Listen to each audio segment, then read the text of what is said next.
Telugu Desam party ఎప్పుడు అధికారంలోకి వచ్చినా రైతుల పరిస్థితి దారుణంగా ఉంటుందన్నారు ఎమ్మెల్సీ బొత్స సత్యనారాయణ. ఇక నేచర్ కూడా వారికి సహకరించట్లేదన్నారు.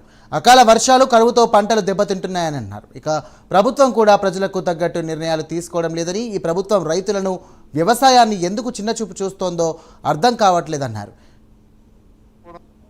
తెలుగుదేశం పార్టీ ఎప్పుడు అధికారంలోకి వచ్చినా రైతుల పరిస్థితి చాలా దమనీయంగా, చాలా ఇబ్బందులు పడుతూ, అయితే అకాల వర్షాలు రావడం, పంటలు పాడవడం, లేదా కరువులు రావడం, పంటలు పాడవడం, లేదు రైతులకు కావాల్సిన గిట్టుబాటు ధర దొరకపోవడం, ఈ వ్యవసాయం పట్ల, రైతాంగం పట్ల ఎందుకు చిన్నచూపు చూస్తుందో అర్థం అవట్లే. చాలా బాధ అనిపిస్తుంది. మేము డిమాండ్ చేస్తున్నాం ఈ ప్రభుత్వాన్ని.